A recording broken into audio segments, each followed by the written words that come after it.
4楼、10楼、14楼、18楼不能买吗？那你就大错特错了。其实呢，买房的时候真正不能买的是这3个楼层啊。对幸福生活比较重视的朋友，可以先给视频点点关注、点点赞。我们接下来往下讲啊。大家都知道，买房呢是很多人一生当中非常重要的一个事情，也是要掏空几代人的积蓄。有的人呢，甚至一辈子呢都买不起一套房子啊。对于我们大部分普通人来说，一辈子也只有一次买房的机会。所以说呀，很多人在买房的过程中是非常慎重的，尤其是对于楼层的选择啊。之前可能很多人在买房的时候都会排斥这种数字啊，像4楼、14楼这种寓意可能是不好的，还有就是18楼嘛，寓意着什么18层地狱。当然了，这种思想都是一个封建迷信的一个思想啊，也是一种心理的障碍。其实呢，我们在买房选择楼层的时候，更应该注重的是一个居住的一个舒适度问题，包括以后可能卖出去置换，包括变现的一个可能性是不是最大，是不是价值最大的一个问题，而不是仅仅是看数字这种问题啊。对于新手小白来说啊，我们买房真正其实不能买的是这3个楼层。今天呢就分享给大家啊，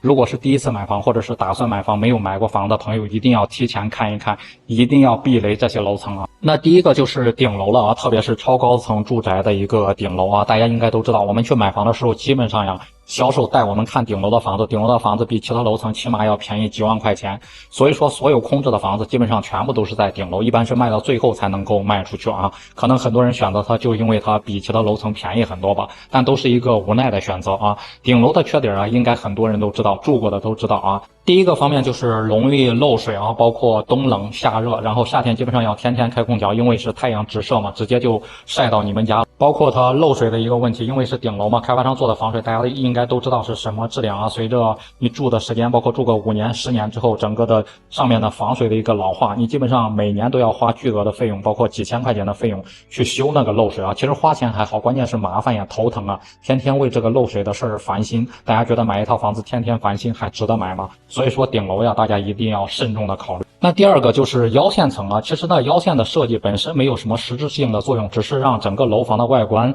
看着更好看而已啊。但是呢，这个腰线层啊，确实有很多的缺点啊。那比方说呢，突出的部分特别影响住户的一个采光啊，基本上室内是见不到什么光照的。而且呢，像这种腰线层特别容易积灰啊，基本上每天都要打扫，而且非常难打扫。像下雨的时候还容易积水啊，你搞不好还会渗透到室内来，真的是住到这种腰线层真的是烦恼不断。那第3个就是低楼层啊，特别是1层、2层，很多人买1层、2层呀，除了它可能是会比较便宜一点之外，另外一个就是出行方便啊，不用坐什么电梯，想出去马上就出去。但是呢，1层、2层这种低楼层，因为它太低啊，也是注定有很多缺点的。你比如说1层、2层的隐私性跟安全性基本上没有什么保障，别人的路人基本上从你家门口路过，想往你家窗户里面看一看，基本上看得一清二楚。另外一个方面就是它的安全性啊，你基本上家里面不装防护栏，你会非常担心家里面的一个安全问题。再重要一点，其实1层的采光的一个问题啊，采光和噪音，基本上家里啊就是暗无天日的一个情况，天天白天呢也是需要开着灯的。